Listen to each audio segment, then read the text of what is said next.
Hey guys, welcome back to the channel. In today's video, we will be looking at the latest update from the police because they have told us some important information, and the sighting of Lily and Jack is very weird. We don't have evidence to suggest that an abduction took place at this time. Is it something you're still investigating, whether or not they could have been abducted? So we're exploring all investigative avenues. So on the morning of May 2nd, approximately 10 a.m., our CMP officers received a call about two missing children in Lansdowne Station. The information at the time was that they wandered off away from the property, and I can tell you that our officers got at the scene very quickly, and we were monitoring the situation and hopefully finding the children very soon after that. So it's very quickly. Officers arrive, and then what? You expected, it sounds like you're saying, that you'd find the children quickly, or hoped you would anyways. That didn't happen. So Kayla, what I can tell you, from experience, you look at missing children. I've been involved with a handful of cases since I've been with Strategic Communications. Most oftentimes, the children are located very quickly after officers arrive at the scene, right? And that's our hope every single time, that they wandered off and you can find the children. Because I'm sure, like every officer out there, I'm not on the road currently, but your heart is pounding, the adrenaline is rushing, you're trying to find those children, right? This case started just like that?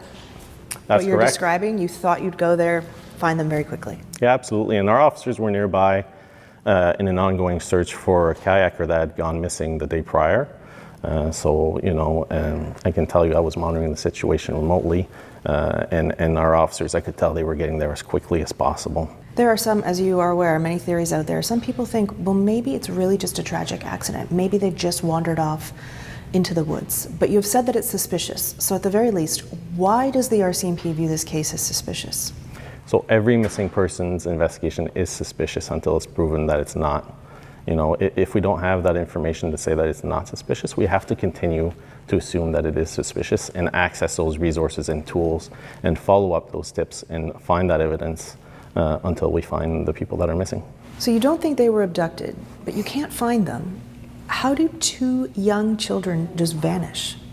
That's a great question, Kayla. And we are asking for the public for tips and information. And to date, we've received close to 500 tips. So we have to follow up on those tips, right? Whether it's a tip that indicates that there could be something that happened elsewhere in the province, elsewhere in the country, we have to follow up on those investigative tips to rule them out. And to this date, we haven't had any confirmed sightings. But there have been tips that lead you to other parts of the country that you had to check? As with any investigation, oftentimes we do get tips that you have to verify that are elsewhere, yes. You have said that the children were last seen alive the day before. Can you tell me about the nature of that? So we know they were seen in public with loved ones the day prior. The specifics aren't being released at this time. Okay, and so that's the day before, so that's May 1st, but you've specifically asked for video back to April 28th. What's the reason for that? When you establish a timeline for any investigation, you want to know where these individuals were prior. They may have been in contact with someone that you want to know who that person is. You may see something on that footage that you didn't know about prior to that. We talked about license plates earlier and seeing them from a different angle. You might see someone that's known elsewhere. Maybe it's someone that's known to police. You never know. We really are seeking all investigative avenues in this case. There have been some complaints that an Amber Alert was not issued. I understand that the criteria is very specific. Was that considered? Is it still possible? Absolutely, Kayla. On the day of the incident, I can tell you I was working. I reviewed the policy that morning. We have to have a suspect or a person of interest when it comes to an abduction or a vehicle. In terms of sending out an alert, when you send an Amber Alert, you want to direct the public to look for a specific vehicle, to look for that license plate, to look for that suspicious person, to have a photo of someone or more information to suggest that there was an abduction. In this case, they are young children, certainly vulnerable people, and a vulnerable person alert was issued. Does the RCMP know what happened here? Even if you can't tell me, do you know? So what I can tell you is that we're exploring all investigative avenues. Do you have a case? Are you building a specific case that's leading you in a certain direction? In this case, the investigation is still being investigated under the Missing Persons Act. It sort of seems from the last news release that you issued, the reason I'm asking these questions, I read that news release and I thought, I don't think they have any idea what happened here. You know, when it comes to missing people, it's very complex. It can be very long-term investigations. It can be difficult on first responders, especially when it involves vulnerable people. And we have to be patient, and we have to follow the leads and follow the facts and evidence that we gather to bring us to locating the children. Does the RCMP think Lily and Jack could still be alive? That's a great question, and we want to locate them and find them. And our goal is to investigate every single avenue until we find them. Is it possible at this point? That's a great question, and our role is to find them in the evidence surrounding their disappearance. You mentioned a lot of the tips you're getting. I'm sure you're aware there's extraordinary public interest in this case. Some people are frustrated that the RCMP is not saying more. We understand it's an active investigation. And in some cases, the lack of information leads to speculation, and rumors are rampant online, and that's done some harm on the family in this case as well. What, though, would you say to the public who are begging for answers and just want to know what's happened here? We have to be patient and certainly rely on our news releases and official sources of information. Don't listen to those rumors that are out there. We're putting out those news releases on a regular basis with information pertaining to the investigation. We have to be very cautious as to what type of information we release, because we want to make sure that it doesn't affect the investigation.